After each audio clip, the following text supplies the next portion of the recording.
پروردگار بحروں بر، پروردگار بحروں بر۔ اعوذ باللہ من الشیطان الرجیم، بسم اللہ الرحمن الرحیم۔ ان اللہ وملائکتہ یصلون علی النبی یا ایہا الذین آمنوا صلوا علیہ وسلموا تسلیما۔ اللہم صلی علی سیدنا و نبینا و شفیعنا و مولانا محمد وعلی آل محمد وبارک وسلم۔ محترم خواتین و حضرات، السلام علیکم۔ پیام صبح کے ساتھ ایک بار پھر حاضر میں ہوں آپ کا میزبان انیق احمد۔ یہ رمضان کے حوالے سے، ماہ سیام کے حوالے سے یہ خصوصی پروگرامز کچھ تیار کیے ہیں ہم نے اس ماہ مبارک کے حوالے سے۔ چند بڑے موضوعات جو ہماری زندگیوں سے بہت تعلق رکھتے ہیں ان کا انتخاب کیا اور ان پر ہم پروگرام آپ کی خدمت میں پیش کر رہے ہیں۔ آج ہمارا موضوع ہے کہ اللہ تعالیٰ سے ہمارا تعلق۔ یہ اللہ سے ہمارا تعلق کیا ہے؟ یہ معبود کا عابد سے تعلق کیا ہوتا ہے؟ خالق کا مخلوق سے کیا تعلق ہوتا ہے؟ خواتین و حضرات، اس پہ بات کرائیں گے اپنے عہد کے ایک جید عالم دین سے، اور سیکھیں گے کہ اللہ تعالیٰ ایک بندے کو کیسا دیکھنا چاہتا ہے اور بندے کو کہاں دیکھنا چاہتا ہے۔ والذین آمنوا اشد حبا للہ، اللہ تعالیٰ قرآن کریم میں فرماتا ہے کہ جو اہل ایمان ہوتے ہیں وہ اللہ سے ٹوٹ کے محبت کرتے ہیں، شدید محبت کرتے ہیں۔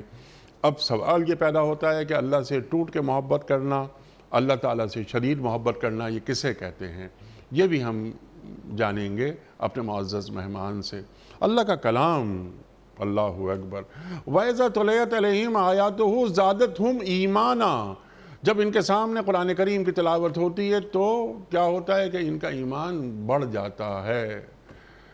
خواتین و حضرات، یہ اللہ سے تعلق میں قرآن کریم کا کیا کردار ہے یہ بھی ہم جانیں گے۔ اللہ سے تعلق قائم کرنے سے، اللہ سے محبت کرنے سے ہمیں کیا حاصل ہوتا ہے، اس کے ثمرات، اس کے نتائج، ہماری پاکیزہ زندگی وغیرہ وغیرہ، اس پر بھی بات کروائیں گے۔ اور ایک سوال یہ بھی رکھیں گے کہ اللہ سے محبت میں، اللہ سے تعلق میں اضافہ کیسے ہوتا ہے، مضبوطی کیسے آتی ہے ان تعلقات میں۔ اور جو میری ایک چاہت ہے، میں چاہتا ہوں کہ اللہ سے محبت کروں اور اس میں اضافہ کرنا چاہتا ہوں، اس کا طریقہ کار کیا ہوگا، یہ اور بہت ساری باتیں ہمیں سمجھائیں گے محترم ڈاکٹر محمد حماد لکھوی صاحب، جو تشریف فرما ہیں لاہور میں ہمارے ساتھ۔ ڈاکٹر صاحب بہت شکریہ۔ حسب روایت آج بھی ہم آپ سے سیکھیں گے۔ ڈاکٹر صاحب پڑھاتے ہیں پنجاب یونیورسٹی میں، ممتاز عالم دین، ممتاز مفکر اور مفسر۔ ڈاکٹر صاحب کو خوش آمدید کہتے ہوئے پروگرام کا آغاز سورہ انفال کی آیت نمبر 2 سے۔ اعوذ باللہ من الشیطان الرجیم، بسم اللہ الرحمن الرحیم۔ انما المؤمنون الذین اذا ذکر اللہ وجلت قلوبهم وَإِذَا تُلِيَتْ عَلَيْهِمْ آيَاتُهُ زَادَتْهُمْ إِيمَانًا وَإِذَا تُلِيَتْ عَلَيْهِمْ آيَاتُهُ زَادَتْهُمْ إِيمَانًا وَعَلَى رَبِّهِمْ يَتَوَكَّلُونَ۔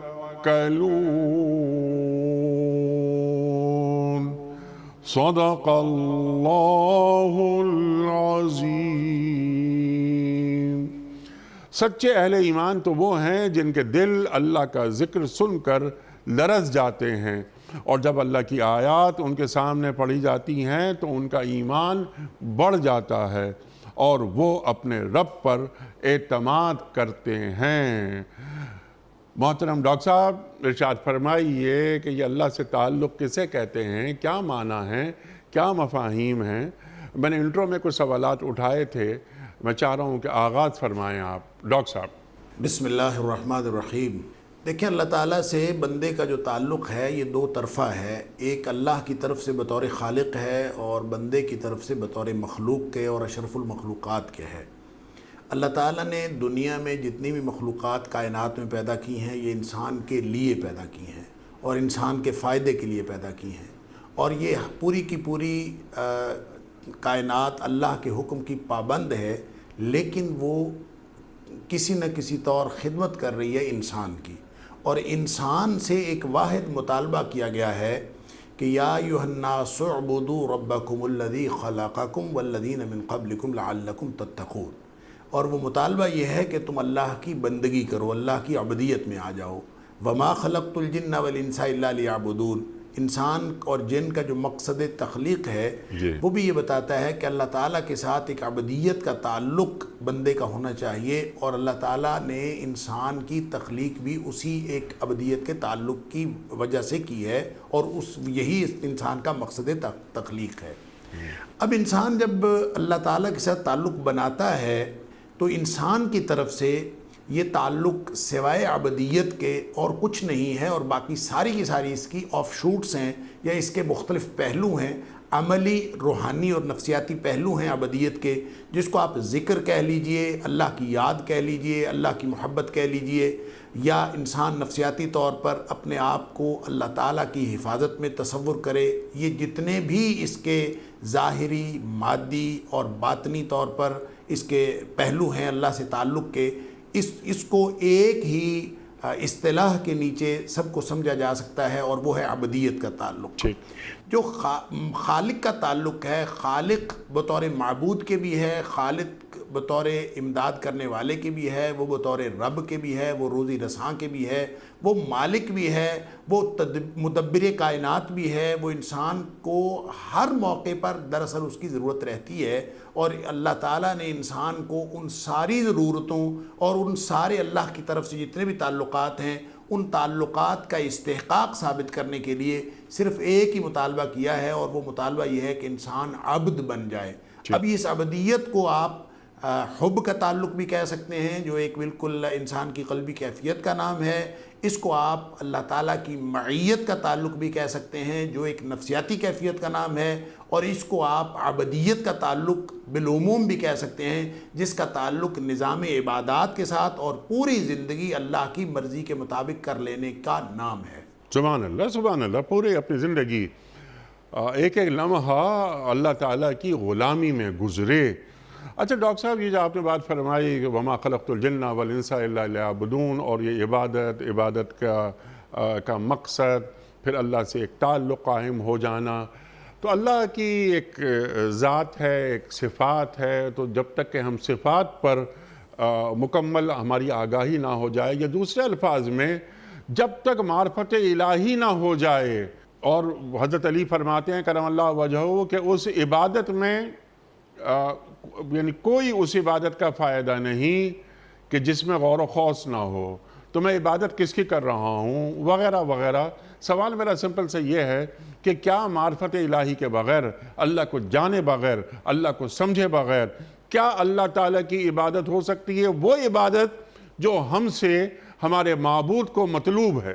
ظاہر سی بات ہے، معرفت دراصل اللہ تعالیٰ کی توحید کی معرفت ہے، اور توحید کی معرفت کا مطلب تین کم از کم اس کے جو پہلو ہیں، توحید کی جو تین قسمیں بیان کی جاتی ہیں، وہ تین پہلو جب تک انسان کے معرفت میں، انسان کی پہچان میں اور انسان کے عقل و شعور میں وہ تین باتیں گھر نہ کر جائیں اور اس کے عمل کا حصہ نہ بن جائیں، اس وقت تک یہ سمجھا جائے گا کہ یہ بغیر معرفت کے انسان اعمال سر انجام دے رہا ہے۔ اور وہ تین پہلو کیا ہیں؟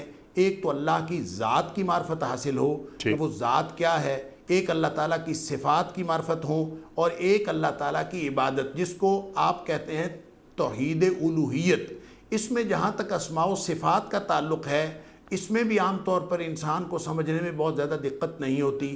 ذات کی جو بات ہوتی ہے تو اس کے بارے میں تو شاید تاریخ میں بہت کم اختلاف رہا ہے کہ اللہ تعالیٰ کی ذات کی معرفت حاصل کی جائے۔ اصل بات جو توحید الوہیت ہے، یا جس کا تعلق توحید عبادت کے ساتھ ہے، جس کے اندر انسان کی طرف سے جو تقاضا ہے عبودیت کا، وہ ایک کھل کر اور پوری طرح اس کا تقاضا سامنے آتا ہے۔ یہ ہے وہ کنفیوزڈ ایریا جس میں انسان سمجھنے میں بعض اوقات غلطی کر جاتا ہے، اور اسی کو آپ معرفت کہہ سکتے ہیں کہ اللہ تعالیٰ کی معرفت جب تک حاصل نہ ہو اور جب تک انسان اللہ تعالیٰ کی ذات، اللہ تعالیٰ کی صفات، اس کے اسماء اور اس کی عبادت اور اس کی الوہیت سے واقف نہ ہو، اس وقت تک انسان واقعتاً عبدیت کا تقاضا پورا کر ہی نہیں سکتا، یا یوں کہہ لیجئے کہ وہ اللہ کے ساتھ کوئی تعلق بنا ہی نہیں سکتا۔ جس کے ساتھ آپ نے تعلق بنانا ہے انیق صاحب، جب تک آپ کا اس کے بارے میں تصور پورا کلیئر نہ ہو، واضح نہ ہو کہ وہ کون ہے، جس کے ذہن میں یہ ہو کہ اللہ کی ذات ایک تصور ہے، وہ تصور کے ساتھ کیا تعلق بنائے گا؟ ظاہر ہے اس کا کوئی تعلق نہیں بن سکتا۔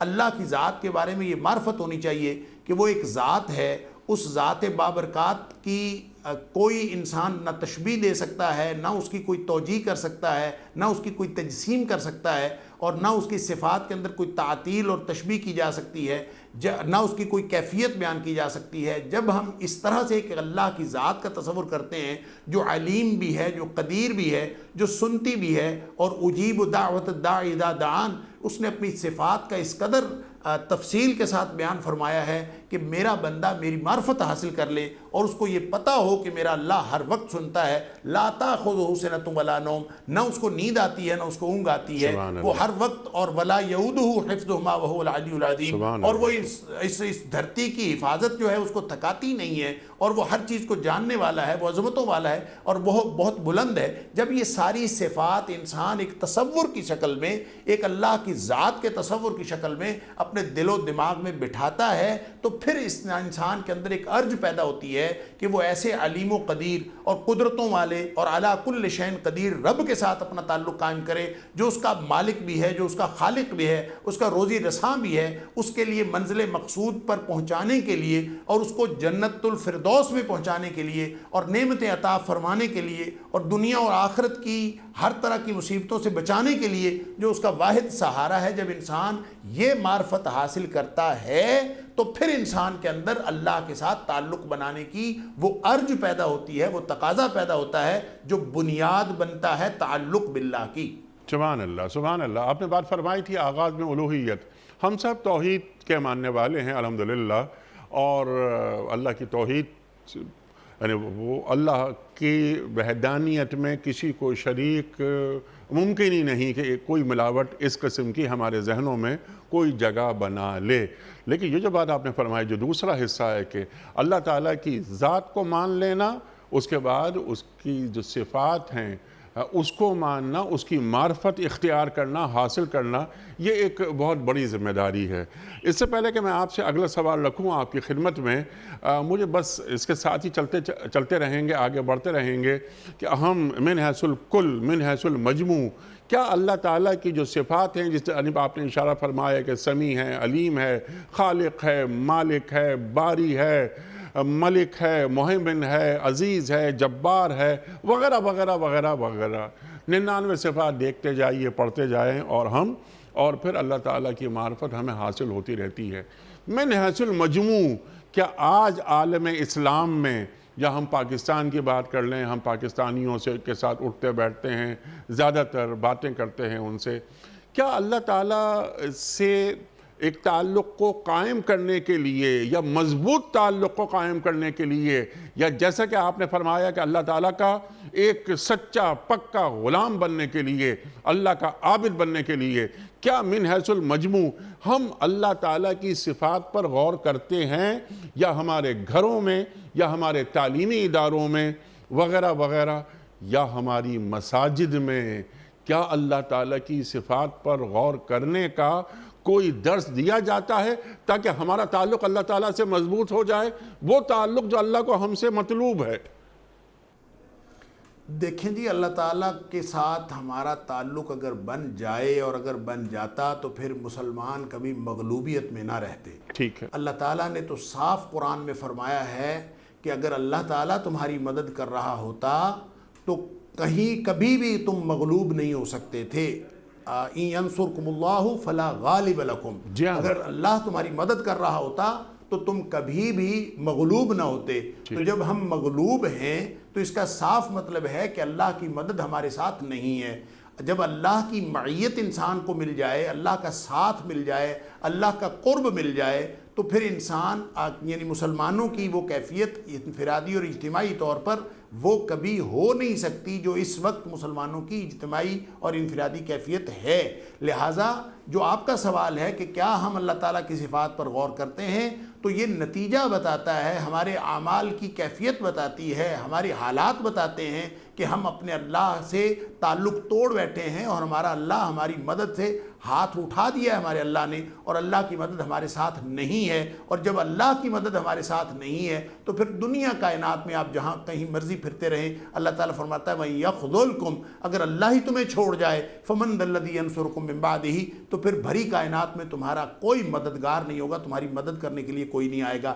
لہٰذا جب ہم اللہ کے قرب کو اور اللہ کی معیت کو نفسیاتی طور پر اپنی زندگیوں کے اندر محسوس نہ کریں، اور اس وقت تک آپ یہ کہہ ہی نہیں سکتے کہ آپ اللہ کے تعلق کی کوشش کر رہے ہیں، اللہ کے قرب کے ذرائع ہیں۔ اللہ کے قرب کا ذریعہ، سب سے بڑا ذریعہ نبی اکرم صلی اللہ علیہ وسلم کی ذات اقدس ہے، سب سے بڑا ذریعہ اللہ کا قرآن ہے۔ جب آپ اللہ کے قرآن سے جڑیں گے، نبی اکرم صلی اللہ علیہ وسلم کے فرمان سے جڑیں گے، تو یہ دراصل آپ کو اللہ تعالیٰ کے ساتھ تعلق بنانے میں معاون ہوگا۔ جیسے نبی اکرم صلی اللہ علیہ وسلم نے فرمایا، ایک دن آپ باہر تشریف لائے اور آپ نے فرمایا کہ خوش ہو جاؤ کہ اللہ تعالیٰ کا تم نے کلمہ پڑھا ہے، نبی اکرم صلی اللہ علیہ وسلم کا کلمہ پڑھا ہے۔ پھر آپ نے فرمایا کہ ان ھذا القرآن سبب، یہ جو قرآن ہے یہ ایک رسی کی مانند ہے، اور طرفہ بید اللہ و طرفہ بایدیکم، اس کا ایک سرا اللہ کے ہاتھ میں ہے اور ایک سرا تمہارے ہاتھ میں ہے، فتمسکوا بہ، اب تم اس سے جڑ جاؤ، یعنی قرآن سے جڑ جاؤ، تو اس سے کیا ہوگا؟ تم اللہ کے ساتھ جڑ جاؤ گے، اور جب تم اللہ کے ساتھ جڑ جاؤ گے تو پھر تم اللہ کی حفاظت میں آ جاؤ گے۔ اور جو شخص اللہ کی حفاظت میں آ جاتا ہے، من کان للہ کان اللہ لہ، جو اللہ کا ہو جاتا ہے اللہ تعالیٰ اس کا ہو جاتا ہے۔ لہٰذا مسلمان کوشش کر رہے ہیں اس کے ساتھ تعلق بنانے کی، مسلمان کوشش کر رہے ہوں تقرب اللہ کی، یہ کوشش بھی ہمیں کہیں نظر نہیں آتی، اور جو نتیجہ اور حالات ہیں وہ یہ بتاتے ہیں کہ اللہ تعالیٰ کی مدد سے ہم محروم ہو چکے ہیں، اور یہ دراصل عملی طور پر ہم نے خود دستبرداری اختیار کی ہے۔ جی بالکل ٹھیک ہے، یہ آپ نے جو انتم الاعلون ان کنتم مومنین، تو تم ہی غالب رہو گے اگر تم مومن ہوئے۔ تو جو آپ نے بات کی مغلوبیت کی، تو مغلوبیت جو نظر آ رہی ہے اس کی وجہ یہ کہ کہیں نہ کہیں کوئی ٹیڑھ ہے یا کوئی کجی ہمارے اندر پیدا ہو گئی ہے، یا جو ایک فہم دین ہوتا ہے وہ واضح نہیں ہو پا رہا کہ اللہ تعالیٰ سے تعلق کیسے رکھا جاتا ہے، اس تعلق کو نبھایا کیسے جاتا ہے، یا اس تعلق پر پورا کیسے اترا جاتا ہے، اور اللہ تعالیٰ سے محبت کیسے ہوتی ہے، اس محبت میں اضافہ کیسے ہوتا ہے۔ یہ سب ہم ابھی آپ سے سیکھیں گے۔ صرف ایک چھوٹا سا سوال، پھر اس میں یہ سب چیزیں آپ شامل کر دیجئے گا ڈاکٹر صاحب، کہ جب تک ہم اپنے نفس کو اللہ کے سپرد نہ کر دیں، اللہ سے کوئی تعلق قائم ہو سکتا ہے؟ دیکھیں جی، اللہ تعالیٰ کے ساتھ تعلق کی سب سے پہلی بنیاد یہ ہے کہ آپ اللہ تعالیٰ کی عبدیت میں آئیں، اور باقی ساری قسم کی عبدیتیں اور باقی ساری غلامیاں اس سے دستبرداری کا اعلان کریں اور اس سے قطع تعلقی کا اعلان کریں۔ ان اعبدوا اللہ واجتنبوا الطاغوت، یعنی صرف آپ ساتھ اللہ کی بندگی بھی کرتے رہیں اور ساتھ طاغوت کی بندگی بھی چلتی رہے، ساتھ اللہ کی بندگی بھی چلتی رہے، ساتھ خواہش نفس کی بندگی بھی چلتی رہے، اور یہ ساتھ دونوں کمپرومائز کے ساتھ، اور ایک مڈل وے پیدا کر کے، اس طرح کی کوئی درمیانی صورت پیدا کر کے انسان چلتا رہے۔ اللہ کے ساتھ تعلق قائم کرنے کے لیے اس طرح کی کیفیت اللہ کو درکار نہیں ہے۔ جو جزوی سبمیشن ہے، جو جزوی تعلق ہے، جو جزوی عبدیت ہے، اللہ کو یہ قطعاً پسند نہیں ہے۔ نہ ہی اللہ کو سیزنل مسلمان پسند ہے، جو کسی وقت رمضان آئے تو وہ نمازیں پڑھنی شروع کر دے، رمضان آئے تو وہ تھوڑا سا اللہ تعالیٰ کے قرب کا اظہار کرنا شروع کر دے، یا پھر کوئی اور مہینہ ہو تو پھر وہ اپنی مرضی کرنا شروع کر دے۔ خوشی اور غمی کے وقت اس کی کیفیتیں تعلق باللہ کی بدلتی چلی جائیں، اس کی عبدیت اور عبادت کے انتظامات جو ہیں بدلتے جائیں، اور اس کی کیفیتیں اور اس کی سطح بدلتی جائیں۔ اس طرح کا مسلمان اللہ تعالیٰ کو پسند نہیں ہے۔ وہ یہ چاہتا ہے کہ میرا بندہ لا یکلف اللہ نفسا الا وسعہا، اس کے پاس چاہے طاقت تھوڑی ہے چاہے طاقت زیادہ ہے، یہ اس کو میرے ساتھ تعلق بنانے کے لیے، میری عبدیت کے لیے لگائے تو صحیح۔ اور نبی اکرم صلی اللہ علیہ وسلم کا فرمان ہے، احب الاعمال الی اللہ، سب سے زیادہ جو پسندیدہ اعمال ہیں اللہ کے نزدیک، فرمایا ادومھا وان قل، وہ اعمال اللہ کو سب سے زیادہ پسند ہیں جن پر انسان ہمیشگی کرے، جو انسان کے معمول کا حصہ ہوں، وان قل، چاہے وہ تعداد میں مقدار میں تھوڑے ہی ہوں، اگر وہ انسان کے معمول کا حصہ ہے، انسان نے اپنی پوری زندگی کا ایک منہج، ایک طریقہ، ایک اسلوب بنا لیا ہے، ایک رنگ ڈھنگ اور ایک روپ اختیار کر لیا ہے، وہ چاہے تھوڑا عمل کرتا ہے لیکن وہ مسلسل اللہ کے ساتھ تعلق رکھتا ہے، تو اللہ تعالیٰ کو دراصل ایسا عبد پسند ہے۔ جب ایسا عبد اللہ تعالیٰ کی بندگی کرتا ہے تو پھر اللہ تعالیٰ اس کے ساتھ تعلق بنا لیتا ہے۔ جب وہ قرآن کی طرف جاتا ہے اللہ تعالیٰ اس کے ساتھ تعلق بنا لیتا ہے، حتیٰ کہ نبی اکرم صلی اللہ علیہ وسلم کی اتباع، جو میں نے شروع میں عرض کیا تھا کہ دو بڑے ذریعے ہیں اللہ تعالیٰ کے ساتھ تعلق بنانے کے۔ اللہ ہمیں نظر نہیں آتا، اللہ کو ہم دیکھ نہیں سکتے، لا تدرکہ الابصار وہو یدرک الابصار، ہم اس کو دیکھ نہیں سکتے، لیکن اللہ نے یہ دو ٹولز ہمیں ایسے دیے ہیں۔ ایک نبی اکرم صلی اللہ علیہ وسلم کی سنت ایک ایسا ٹول ہے کہ جب انسان اس کے ساتھ جڑے گا، قرآن میں اللہ نے وعدہ کیا ہے کہ قل ان کنتم تحبون اللہ فاتبعونی یحببکم اللہ، اگر اللہ کے ساتھ تم حب کا تعلق، اپنا نفسیاتی اور باطنی اور قلبی کیفیات کو اللہ کے ساتھ جوڑنا چاہتے ہو، فاتبعونی، عملی طور پر اپنے جسم و جان کو نبی اکرم صلی اللہ علیہ وسلم کی اتباع میں لے آؤ، کیا ہوگا؟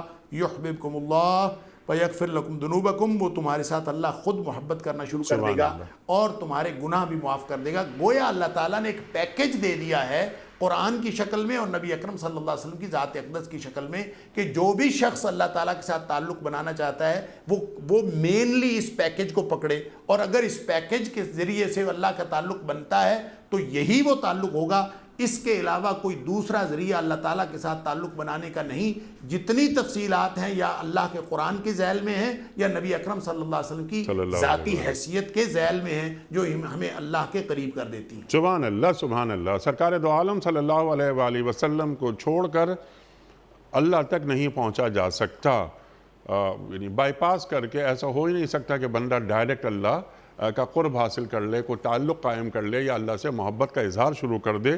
سرکار دو عالم صلی اللہ علیہ وآلہ وسلم واحد ذریعہ ہیں اللہ تک پہنچنے کا، اور یہ جو آپ نے تلاوت کی آیت کہ قل ان کنتم تحبون اللہ فاتبعونی یحببکم اللہ، تم اللہ کے محبوب بن جاؤ گے۔ اللہ اکبر، ہم اللہ کو محبوب بنانا چاہ رہے ہیں، اور اللہ سرکار دو عالم صلی اللہ علیہ وآلہ وسلم کے ذریعے خود تک پہنچنے کے نتیجے میں بندے کو اپنا محبوب بنا رہا ہے۔ اللہ اکبر، اللہ اکبر۔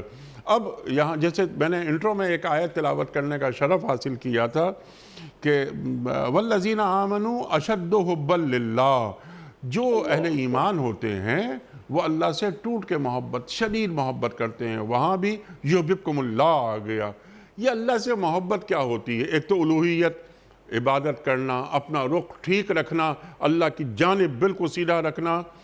جو ابراہیم علیہ السلام فرماتے ہیں نا کہ انی وجہت وجہ للذی فطر السماوات والارض حنیفا، اللہ اکبر، ہم بھی پڑھتے ہیں اپنی نمازوں میں۔ تو یہ اپنا رخ بھی ٹھیک رکھنا اور اس رخ کو محبت کی بنیاد پر قائم رکھنا۔ ڈاکٹر صاحب، یہ اللہ سے محبت کیا ہوتی ہے؟ اور وَإِذَا تُلِيَتْ عَلَيْهِمْ آيَاتُهُ زَادَتْهُمْ ایمانا، یہ کیا ہوتا ہے؟ ایمان میں اضافہ، اللہ سے محبت میں اضافہ، یہ کیسے ہوتا ہے؟ دیکھیں جی، پہلی بات تو آپ یہ سمجھ لیجئے کہ ایمان اور محبت ان کا آپس میں بڑا گہرا تعلق ہے، لہٰذا یہ ہو نہیں سکتا کہ کسی دل میں ایمان ہو اور اس میں محبت نہ ہو، یا کسی دل میں محبت ہو اور اس میں ایمان نہ ہو۔ تو ان دونوں کا آپس میں گہرا تعلق ہے، اور محبت یہ صرف اللہ کی نہیں، دنیا میں بھی انسان جن چیزوں سے محبت کرتا ہے وہ بھی انسان کے ایمان کا مظہر ہوتی ہیں کہ انسان کس چیز کے ساتھ محبت کرتا ہے اور کس چیز کے ساتھ محبت نہیں کرتا۔ اس سلسلے میں دو حدیثیں اگر ہم سامنے رکھ لیں تو محبت اور ایمان کا تعلق سمجھ میں آ جاتا ہے کہ نبی اکرم صلی اللہ علیہ وسلم نے فرمایا کہ لا تدخلون الجنت حتی تؤمنوا، تم کبھی جنت میں داخل نہیں ہو سکتے جب تک کہ تم مومن نہ بن جاؤ، ولا تؤمنوا حتی تحابوا، اور اس وقت تک تم مومن نہیں بن سکتے جب تک کہ تم آپس میں محبت نہ کرنے لگو۔ گویا محبت کا ایمان کے ساتھ ڈائریکٹ تعلق ہے۔ یہ اگلی بات ہے کہ نبی اکرم صلی اللہ علیہ وسلم نے فرمایا اولا ادلکم علی شیء اذا فعلتموه تحاببتم، کیا تم میں ایسی چیز تمہیں بتاؤں، ایسا نسخہ کہ جب تم کرو گے تو تمہاری آپس میں محبت پیدا ہو جائے. گویا آپس میں محبت پیدا ہوگی، ایمان آئے گا تو جنت ملے گی. اور نسخہ کیا بتایا؟ فرمایا افشوا السلام بینکم، آپس میں زیادہ السلام علیکم کہا کرو. تو اس کا مطلب یہ ہوگا کہ جو لوگ السلام علیکم کی کثرت کرتے ہیں، جو ایک بالکل شعار اسلام ہے، تو وہ بھی دراصل اللہ تعالیٰ کے قرب کے حصول میں اپنے آپ کو لگائے ہوئے ہیں، اور یہی محبت کے حصول کا ایک راستہ ہے. دوسری وہ حدیث جس میں نبی اکرم صلی اللہ علیہ وسلم نے فرمایا کہ ثلاث من کن فیہ وجد حلاوت الایمان، 3 چیزیں جس شخص کے اندر ہوئیں اس شخص نے ایمان کی حلاوت پالی. اس میں سب سے پہلی چیز فرمائی ان یکون اللہ ورسولہ احب الیہ مما سواہما، کہ اللہ اور اس کا رسول اس کو دنیا کائنات سے سب سے زیادہ پیارے ہو جائیں، ہر چیز سے زیادہ پیارے ہو جائیں اللہ اور اس کے رسول صلی اللہ علیہ وسلم. یہ پہلی چیز ہے گویا، تو اس کو ایمان کی حلاوت ملے گی. گویا محبت کا تعلق ہے ایمان کے ساتھ. پھر دوسری چیز اس میں جو دوسری فرمائی یہ محبت اور ایمان کے تعلق کو اور زیادہ واضح کرتی ہے کہ فرمایا کہ ان یحب المرء لا یحبہ الا للہ، کہ ایمان کی حلاوت حاصل کرنے کی دوسری نشانی اور دوسری جو پری ریکوزٹ ہے وہ یہ کہ انسان نے دنیا کائنات میں جس چیز سے بھی محبت کرنی ہے وہ کرے، لیکن صرف اللہ کے لیے کرے. وہ بندوں سے محبت کرے، وہ چیزوں سے محبت کرے. اس کی محبت اور دشمنی کا معیار وہ اللہ کی محبت ہونی چاہیے. الحب فی اللہ والبغض فی اللہ، جیسے دوسری حدیث میں فرمایا کہ یہ افضل الاعمال ہے. یہ 7 تمام اعمال کی بنیاد یہ ہے. اب آ جائیے حب ہوتی کیا ہے، محبت ہے کیا، اللہ کی محبت ہم کس چیز کو کہیں گے؟ دیکھیں، محبت ایک قلب کی کیفیت ہے یا دل کی کشش کا نام ہے جو انسان کے اندر ایک جذبہ پیدا کرتا ہے، جو دوہرا جذبہ ہے. 2 قسم کا جذبہ انسان کے اندر پیدا ہوتا ہے. ایک تو یہ جذبہ پیدا ہوتا ہے کہ انسان جس چیز سے یا جس شخصیت سے محبت رکھتا ہے وہ ہر وقت اس فکر میں رہتا ہے اور اس دھیان اور توجہ میں رہتا ہے کہ یہ جس سے مجھے محبت ہے، یہ مجھے کوئی حکم دے دے تو میں اس کی بات مان کر اپنی محبت کا ثبوت پیش کر سکوں. وہ اس کے اشارہ ابرو کا منتظر رہتا ہے، اس کی ہر طرف ہر وقت اس کے لب ہلنے کا منتظر رہتا ہے کہ یہ مجھے کوئی بات کہے. گویا محبت کا ایک مظہر اور ایک تقاضا وہ اطاعت ہے. اطاعت کا معنی ہوتا ہے حکم ماننا، کہ وہ اشارہ ابرو کا منتظر رہتا ہے کہ مجھے کہے تو میں ویسا کر لوں. اور دوسرا جو محبت کا تقاضا پیدا ہوتا ہے وہ یہ کہ انسان اس کی طرح بننے کی کوشش کرتا ہے، جیسا وہ ہے ویسا بننے کی کوشش کرتا ہے. تو وہ اس کو کہتے ہیں اتباع. اب اللہ تعالیٰ قرآن میں فرماتا ہے صبغۃ اللہ ومن احسن من اللہ صبغۃ، گویا اللہ کا رنگ اختیار کر لیتا ہے جو انسان اللہ کی محبت میں جاتا ہے. اور اللہ کے رنگ سے زیادہ اچھا رنگ کیا ہے؟ تو گویا وہ اللہ کا رنگ جو انسان اللہ کے جیسا بننا چاہے اس کو تو ہم دیکھ نہیں سکتے. لا تدرکہ الابصار وہو یدرک الابصار، اس کو آنکھیں دیکھ نہیں سکتی. جو اللہ نظر نہیں آتا ہم وہ اس جیسا کیسے بن سکتے ہیں؟ اس لیے اس نے فرمایا اتباع نبی اکرم صلی اللہ علیہ وسلم کی کر لو. قل ان کنتم تحبون اللہ فاتبعونی، اے حبیب صلی اللہ علیہ وسلم آپ میری طرف سے اعلان فرما دیجئے کہ جو لوگ میرے ساتھ محبت کی وہ معراج پہ پہنچنا چاہتے ہیں اور وہ محبت کی انتہا کرنا چاہتے ہیں، میرے ساتھ قرب کا آخری درجہ حاصل کرنا چاہتے ہیں، تو ان کو چاہیے کہ پھر فاتبعونی، وہ میں محمد کریم صلی اللہ علیہ وسلم کی اتباع کریں. جو اللہ کی اتباع نہیں ہو سکتی، محبت کا تقاضا بھی ادھر پورا کر لیں کہ نبی اکرم صلی اللہ علیہ وسلم کی اتباع کریں. کیا ہوگا اس سے؟ یحببکم اللہ، وہ محبت کا کامل تعلق جس کا تعلق ان دونوں مظاہر کے ساتھ تھا، اطاعت کے ساتھ اور اتباع کے ساتھ، تو یہ دونوں مظاہر مکمل ہو جائیں گے. اطاعت اللہ کی بھی ہو سکتی ہے، اطاعت نبی اکرم صلی اللہ علیہ وسلم کی بھی ہو سکتی ہے، حکم کسی کا بھی مانا جا سکتا ہے، اتباع صرف نبی کریم صلی اللہ علیہ وسلم کی ہو سکتی ہے، وہ اللہ کی نہیں ہو سکتی. فرمایا اتباع تو صرف نبی کریم صلی اللہ علیہ وسلم کی ہے، اطاعت بھی نبی کریم صلی اللہ علیہ وسلم کی کر لو. من یطع الرسول فقد اطاع اللہ، جس نے رسول صلی اللہ علیہ وسلم کی اطاعت کر لی وہ ایسی ہے جیسے اس نے اللہ کی اطاعت کر لی. اب عبدیت کا تعلق کامل ہو گیا نبی اکرم صلی اللہ علیہ وسلم کے ساتھ جڑنے سے، اور محبت کے وہ دونوں مظاہر جو اطاعت بھی ہے اور اتباع بھی ہے وہ انسان نبی اکرم صلی اللہ علیہ وسلم کی کرتا رہے تو گویا اللہ تعالیٰ کے ساتھ تعلق بنانے کی انتہا اور معراج اس کو حاصل ہوگی نبی اکرم صلی اللہ علیہ وسلم کے ذریعے سے. سبحان اللہ، سبحان اللہ، سبحان اللہ، سبحان اللہ. اللہ اکبر، اللہ اکبر. آپ نے کئی موضوعات اور یعنی ایک ایک موضوع پر پروگرام ہو سکتا ہے پورا آپ نے اس گفتگو میں عطا فرما دی ہے. لیکن اب یہ کہ اللہ کا رنگ اختیار کرو، ان تمام چیزوں میں جو آپ نے بیان کی صرف ایک ہی میں نقطہ اٹھاتا ہوں آپ کی گفتگو سے.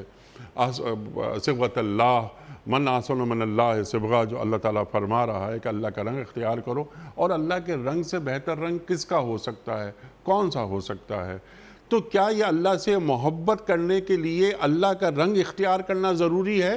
ظاہر سی بات ہے کہ جب انسان اللہ تعالیٰ سے محبت رکھتا ہے تو اس کو اس محبت کا ثبوت دینا پڑے گا، اپنی قلبی کیفیت کا بھی اور اپنی ظاہری حیت کا بھی اور ظاہری طرز زندگی کا بھی اللہ تعالیٰ کو ثبوت دینا پڑے گا کہ اے اللہ میں تجھ سے محبت کرتا ہوں.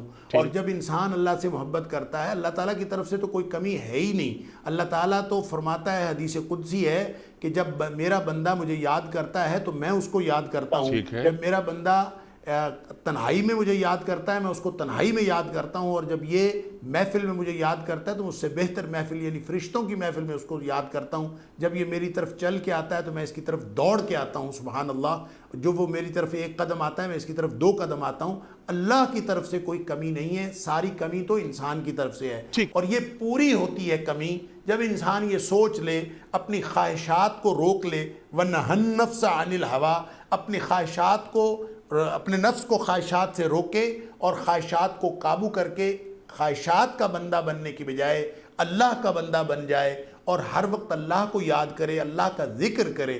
یہ جو ذکر ہے، اللہ کا ذکر کرنے کا مطلب یہ ہے اللہ کو ہر وقت یاد رکھے. اور یاد کا تعلق بھی دل کے ساتھ ہوتا ہے، تو گویا دل کے اندر اللہ تعالیٰ کی یاد ہونی چاہیے. اور اللہ کی یاد دل میں رکھنے کے لیے اس کو اپنا ظاہری طرز عمل ایسا بنانا پڑے گا جس کو صبغت اللہ کہا گیا ہے کہ اس کے ذکر میں ہر وقت اللہ تعالیٰ کا ذکر رہے. اور جب بھی اللہ کا ذکر رہے گا تو اس وقت جی ڈاکٹر صاحب I'm sorry آپ کی بات یہ کٹ بھی رہی ہے، ذرا بڑی بھی بس میں یہ مکمل کر لوں میں کہ اللہ کے ذکر میں نبی اکرم صلی اللہ علیہ وسلم نے فرمایا کہ وہ جو قرب کی اور اللہ کے ساتھ تعلق کی اعلیٰ ترین نفسیاتی کیفیت ہے کہ انسان کو اللہ کا ساتھ مل جائے، اللہ کا قرب مل جائے اور اللہ کی معیت مل جائے.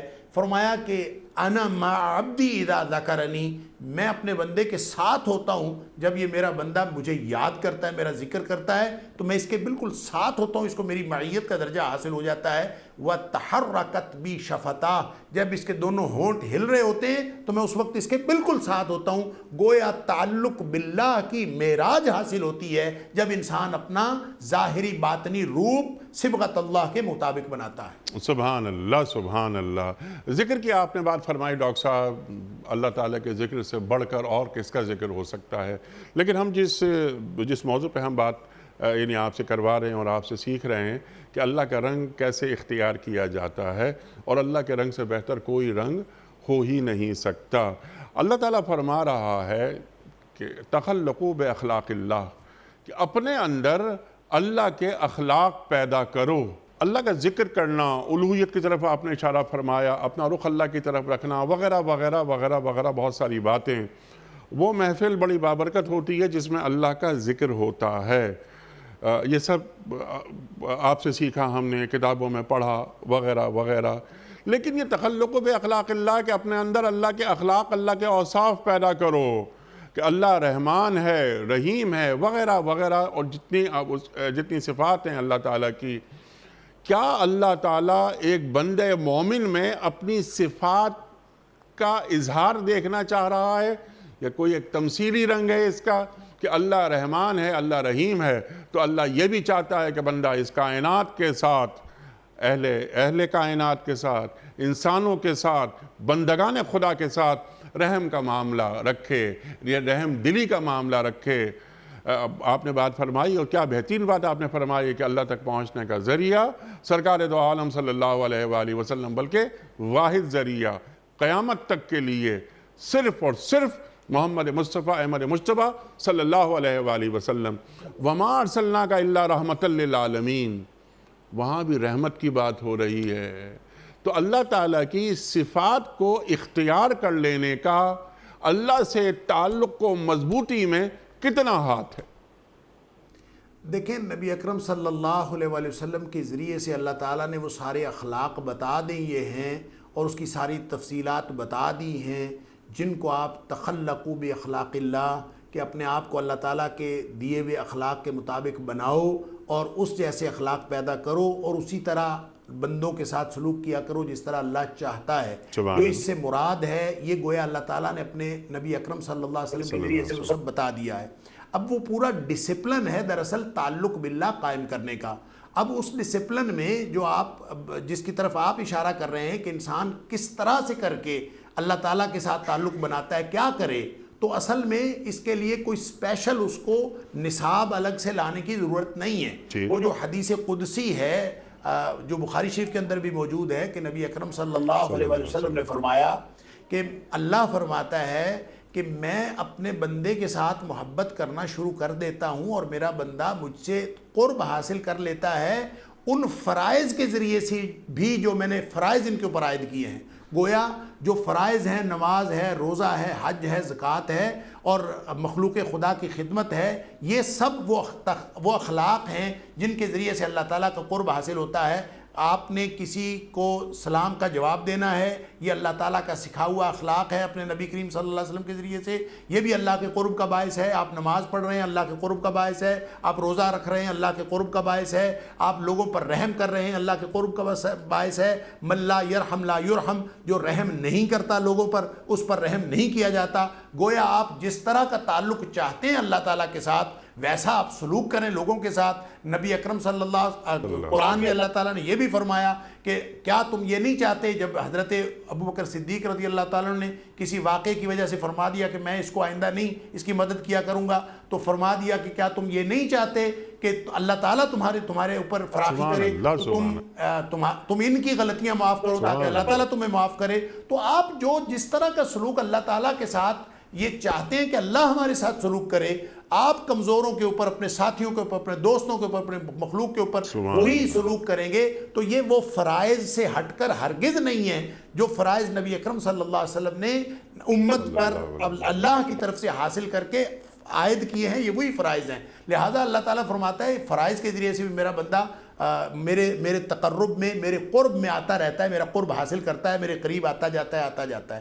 لیکن جو بندہ زائد چیزیں کرنی شروع کر دیتا ہے، وہی فرائض، نوعیت وہی، لیکن اس کو زائد کرنا شروع کر دیتا ہے، نمازیں فرض سے علاوہ زائد نوافل پڑھنا شروع کر دیتا ہے، روزے فرض کے علاوہ نفلی روزے رکھنا شروع کر دیتا ہے، خدمت خلق میں وہ جو ضروری اور فرض خدمت خلق سی اس کے علاوہ نوافل اور زائد خدمت کرنا شروع کر دیتا ہے۔ جب بندہ اس ضرورت سے، اس فرض سطح سے زائد کرنا شروع کر دیتا ہے تو اللہ تعالیٰ فرماتا ہے جب میرا بندہ وما یتقرب الی عبدی بالنوافل، اور میرا بندہ تو جب میرے ساتھ نفلوں کے ذریعے سے تقرب حاصل کرنا شروع کرتا ہے حتی احبہ، کہ پھر تو یہ مجھے بہت ہی پیارا لگنا شروع ہو جاتا ہے، میں اس سے پیار کرنا شروع ہو جاتا ہوں، محبت کرنا شروع ہو جاتا ہوں۔ اور فرمایا جب میں اس سے پیار کرنا شروع ہو جاؤں، اذا احببتہ، جب میں اپنے بندے کو پیار کرتا ہوں یا اس سے محبت کرتا ہوں، تو پھر اس کا نتیجہ یہ نکلتا ہے کہ اس کے ہاتھ، کان، ناک سب میری مرضی سے چلتے ہیں۔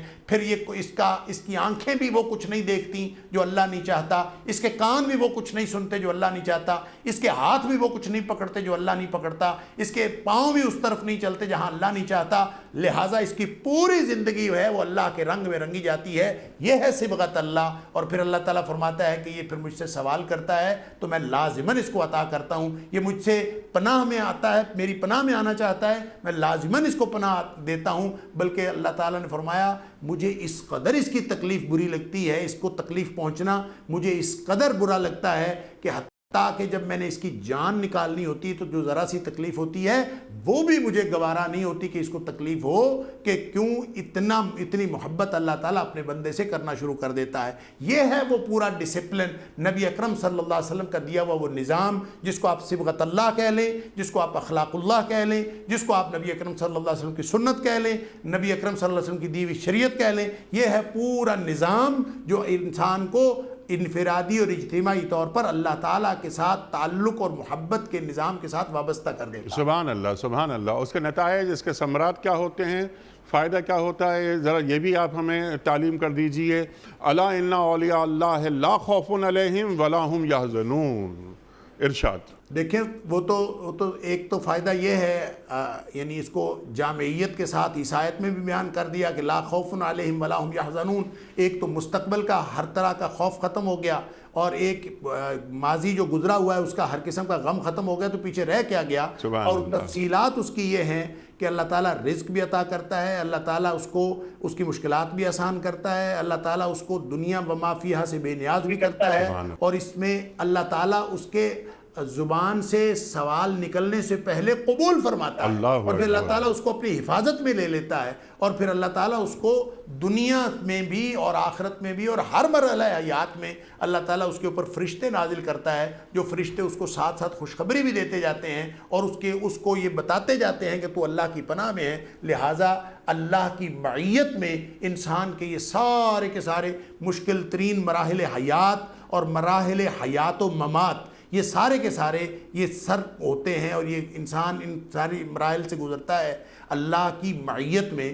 گویا وہ سارے مراحل جو دراصل مشکل ترین مراحل ہیں وہ آسان ترین مراحل ہو جاتے ہیں. جیسے اللہ تعالیٰ نے فرمایا کہ قیامت کا منظرنامہ کتنا مشکل ہے، انتہائی خوفناک صورتحال ہوگی. وہاں پہ لوگ جو ہیں وہ ایک دوسرے سے بھاگ رہے ہوں گے، لیکن کچھ لوگ ہوں گے، کچھ چہرے ہوں گے، وجوہ یومئذ مسفرہ ضاحکۃ مستبشرہ، کچھ چہرے ایسے ہوں گے جو چمک رہے ہوں گے، ہنس رہے ہوں گے اور خوش ہوں گے، اور وہ قیامت کا بدترین منظرنامہ بھی ان کو مغموم نہیں کر سکے گا. یہ ہے لا خوف علیہم ولا هم یحزنون کی تفصیلات. سبحان اللہ. اور وہ جو بندگان خدا جو اللہ تعالیٰ کی خشیت اپنے دل میں رکھتے ہیں اور اللہ تعالیٰ کی خواہش کے مطابق زندگی گزارتے ہیں، یعنی اللہ تعالیٰ کی اطاعت کرتے ہوئے، تو ان کے چہرے بھی دنیا میں ہم دیکھتے ہیں کہ بڑے مطمئن ہوتے ہیں، بڑے روشن ہوتے ہیں. یا ایتھا النفس المطمئنہ ارجعی الی ربک راضیۃ مرضیہ. وہ اللہ سے راضی ہوتے ہیں اور اللہ ان سے راضی ہوتا ہے. اللہ اکبر. تو ڈاکٹر صاحب بس اب یہ کیونکہ اب آخری کے چند منٹ باقی ہیں، تو یہ بھی 2-4 سوالات میں آپ کی خدمت میں اور پیش کرنا چاہ رہا ہوں. اللہ تعالیٰ کے ساتھ جو تعلق ہے ہمارا، اس کے اندر جو تسلیم و رضا، ایک بات تو یہ ہے، پھر صبر، شکر، اخلاص، استقامت وغیرہ وغیرہ، ان تمام رویوں کو بھی یعنی ملحوظ خاطر رکھنا چاہیے، یا اللہ تعالیٰ کو مطلوب ہے کہ میرا بندہ، جیسے آپ نے بات فرمائی تھی کہ یہ عبدیت کا معاملہ ہے، کہ یہ معاملہ یہ کہ وہ عابد ہے، میں عابد ہوں، وہ معبود ہے، تو یہ مکمل سپردگی کا نام ہے اور یہ مکمل پیکج کا نام ہے. تو اللہ تعالیٰ چند خوبیاں جو مجھ میں دیکھنا چاہتا ہے.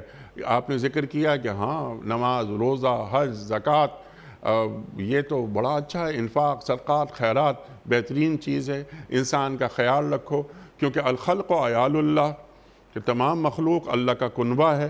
لیکن اللہ تعالیٰ کو یہ بھی درکار ہے، یا سوال یوں بنا لیتے ہیں کہ کیا اللہ تعالیٰ کو یہ بھی درکار ہے کہ وہ زندگی کے ہر آن الحمدللہ علی کل حال کہتا رہے، وہ صبر کا مظاہرہ کرے مصیبتوں میں، یا اللہ کی نافرمانیوں میں خود کو دور رکھے تاکہ وہاں بھی وہ صبر کا مظاہرہ کرے. شکر اس کی زبان پر ہو ہمیشہ، ہمہ وقت، اور اس کے سامنے یہ موجود رہے قرآن کریم کی یہ آیت کہ لَإِن شَكَرْتُمْ لَأَزِيدَنَّكُمْ وَلَإِن كَفَرْتُمْ إِنَّ عَذَابِي لَشَدِيدٌ. تو چند خوبیاں، چند خصوصیات جو اللہ اپنے بندے میں دیکھ کر خوش ہوتا ہے کہ ہاں اس بندے نے میری مکمل اطاعت کی، میری مکمل فرما برداری کی، تو اس سے میرا تعلق محبت کا تعلق ہوگا، اور اس نے اپنی دعاؤں میں مجھے رکھا ہے، اس نے اپنی دعاؤں میں مجھے مانگا ہے. ارشاد. دیکھیں جی، دعا ہو، ذکر ہو، مناجات ہو، اللہ کے ساتھ جو بھی انسان کا تعلق ہو، دراصل یہ عبدیت کے تعلق کے ہی مظاہر ہیں اور اس کی ہی تفصیلات ہیں. جب انسان اللہ کا بندہ بنتا ہے تو اس کو اللہ تعالیٰ جو دیکھنا چاہتا ہے وہ اس کو اللہ تعالیٰ اپنی بندگی میں دیکھنا چاہتا ہے کہ انسان کامل سپردگی اللہ کے سامنے رکھے، کمپلیٹلی سبمٹ کر دے کہ میں اللہ کا بندہ ہوں، ان یعبدوہ ولا یشرکوا بہ شیئا، کہ وہ خالص اللہ کی بندگی کرے اور اس کے ساتھ کسی کو شریک نہ ٹھہرائے۔ یہ ہے اللہ کا حق بندے پر۔ نبی اکرم صلی اللہ علیہ وسلم فرمایا حق اللہ علی العباد، اللہ کا حق ہے بندے پر کہ وہ خالص اس کی بندگی کرے، یعبدوہ ولا یشرکوا بہ شیئا، اور اس کے ساتھ کسی کو شریک نہ ٹھہرائے۔ اور اس کسی کو اللہ تعالیٰ فرماتا ہے کہ تو مجھے پکار، تو مجھے بلا، مجھ سے دعا کر، میں تیری دعائیں قبول کرتا ہوں، اور جب بھی میرا بندہ مجھے پکارتا ہے میں اس کی دعائیں قبول کرتا ہوں۔ اور پھر جب انسان اللہ کو نہیں پکارتا اور وہ چیزیں، وہ سبمیشن اللہ کی طرف نہیں کرتا، تو پھر اللہ تعالیٰ کو اس کی کوئی پرواہ نہیں ہے۔ قل ما یعبأ بکم ربی لولا دعاؤکم، اگر تم اللہ کو پکارو گے نہیں، اللہ کو دعائیں نہیں کرو گے تو اس کو تمہاری کیا پرواہ ہے؟ تو انسان جب دعائیں بھی کرے تو اسی سے کرے، مانگے گا بھی تو اسی سے مانگے گا، اور اس کے ساتھ اپنے ساری نفسیاتی اور قلبی کیفیات بھی جوڑ دے اور ظاہری عمل بھی اطاعت اور اتباع کی شکل میں اللہ تعالیٰ کے ساتھ جوڑ دیتا ہے۔ تو یہ اصل میں اللہ تعالیٰ کو ہمہ وقت قسم کا ایک بندہ، ایک غلام پسند ہے، جس کو اللہ تعالیٰ نے یوں بھی بیان فرمایا سورہ زمر کے اندر کہ جہاں اللہ تعالیٰ نے فرمایا نا کہ میرے بندوں سے کہہ دیجئے کہ وہ لا تقنطوا من رحمت اللہ، وہ اللہ کی رحمت سے مایوس نہ ہوں، تو وہاں فرمایا کہ وہ ان اللہ یغفر الذنوب جميعا، وہ سارے کے سارے گناہ معاف کر دے گا۔ کیوں معاف کر دے گا؟ ان اللہ انہ هو الغفور الرحیم، اس لیے کہ وہ ہے ہی غفور الرحیم، بہت بخشنے والا۔ وہاں ایک ہی مطالبہ کیا ہے، یہ سارے باقی مطالبے اسی کی تفصیلات ہیں، اور وہ مطالبہ کیا ہے؟ وَأَنِيبُوا إِلَىٰ رَبِّكُمْ وَأَسْلِمُوا لَهُ، تم ہر طرف سے منہ موڑ کر ایک اللہ کی طرف جھک پڑو، وَأَسْلِمُوا لَهُ، اور اپنے آپ کو اس کے سپرد کر دو۔ تو کیا ضرورت ہے انسان کو کہ انسان کسی اور کی طرف بھی دیکھے اور انسان کسی اور سے بھی تعلق بنانے کی کوشش کرے اور باقی تعلقات کو اللہ تعالیٰ کے ساتھ تعلق کے ساتھ تولنے کی کوشش کرے، موازنہ کرنے کی کوشش کرے؟ بات تو صرف یہ ہے کہ جب انسان ہر چیز سے ٹوٹ کر ان اعبدوا اللہ واجتنبوا الطاغوت کا معنی یہ ہے کہ اللہ کے علاوہ جو غیر اللہ ہے، ہر اللہ کے غیر سے انسان اپنے آپ کو قطع تعلق کر لے، اور اللہ کے ساتھ اپنی ہر جذبہ، ہر دعا، ہر نفسیاتی قلبی کیفیت اور ہر ظاہری باطنی عمل اللہ کے سپرد کر دے، تو یہ ہے وہ کامل سبمیشن اور مکمل سپردگی اور اسلموا لہ کا وہ تقاضا کہ انسان کو اللہ تعالیٰ دیکھنا چاہتا ہے، اور اس کے نتیجے میں انسان کو اللہ تعالیٰ اپنی معیت بھی عطا کرتا ہے۔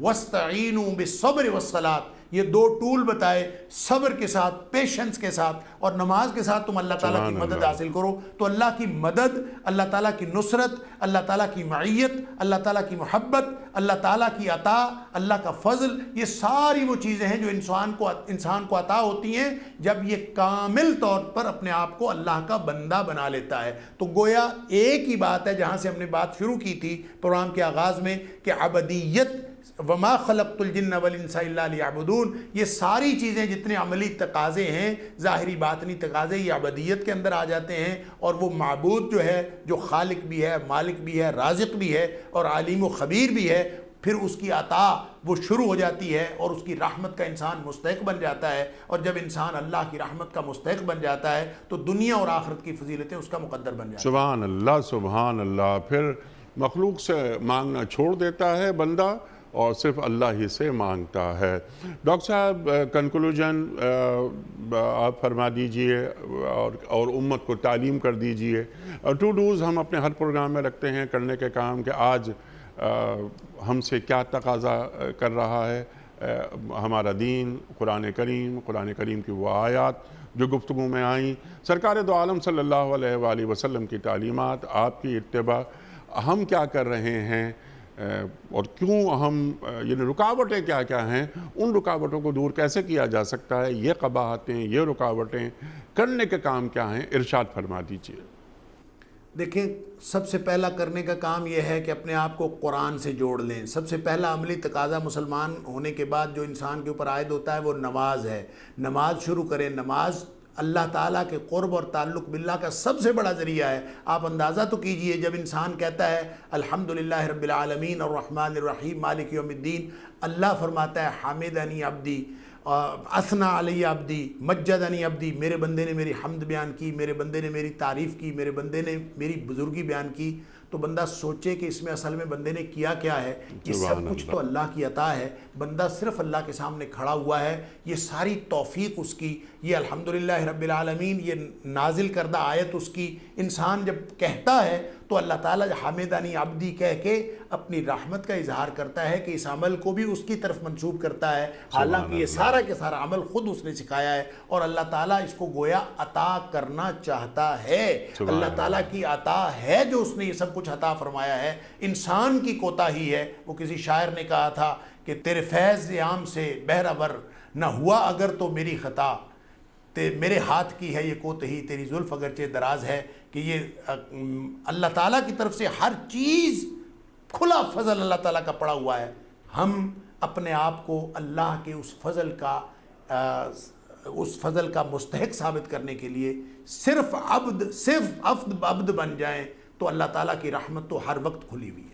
سبحان اللہ سبحان اللہ، سمجھے ہم تو مائل بکرم ہیں، کوئی سائل ہی نہیں، اقبال فرماتے ہیں نا۔ ڈاکٹر صاحب میں آپ کا بڑا ممنون، بڑا شکر گزار، ہم نے حسب روایت آج بھی بہت سیکھا آپ سے۔ خواتین حضرات، ہمارے علماء کو اللہ سلامت رکھے۔ ڈاکٹر صاحب تشریف لائے اور انہوں نے اللہ سے ہمارے تعلق میں مضبوطی کیسے پیدا ہوتی ہے، تعلق مع اللہ کسے کہتے ہیں، سب ہم نے بتایا، سکھایا۔ دین کا تقاضا کیا ہے، اللہ اور اللہ کے رسول صلی اللہ علیہ وآلہ وسلم ہمیں کہاں دیکھنا چاہتے ہیں اور ہمیں کیسا دیکھنا چاہتے ہیں۔ ڈاکٹر صاحب آپ کا ایک بار پھر شکر گزار۔ خواتین حضرات، وقت مکمل ہوا ہمارے آج کے پروگرام کا۔ یہ رمضان کے حوالے سے چند خصوصی موضوعات، چند خصوصی عنوانات، اس کے تحت ہم یہ پروگرام کر رہے ہیں۔ اپنا فیڈ بیک ضرور دیجیے گا۔ ہمارا ای میل ایڈریس ہے ps@dunyatv.tv۔ اپنے میزبان انیق احمد کو کل تک کے لیے اجازت، خدا حافظ۔ پروردگار